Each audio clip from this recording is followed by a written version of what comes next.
Stove ಹಚ್ಚಿ ಪಾತ್ರೆ ಇಟ್ಕೊಂಡು ಅದಕ್ಕೆ ಸ್ವಲ್ಪ ಉಪ್ಪು ನೀರು ಹಾಕಿ ಕುದಿಯೋಕ್ಕೆ ಬಿಡಬೇಕು.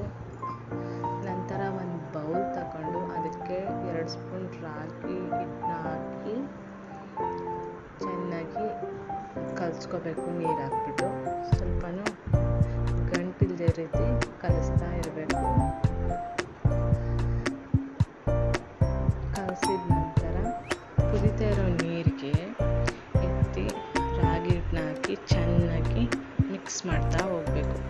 ಮಿಕ್ಸ್ ಮಾಡ್ತಾ ಒಂದು 2 ಮಿನಿಟ್ ಮಿಕ್ಸ್ ಮಾಡ್ತಾ ಹೋಗಬೇಕು. ಅದು ಬೆಂದ ನಂತರ ಸ್ಟವ್ನ ಆಫ್ ಮಾಡಬೇಕು.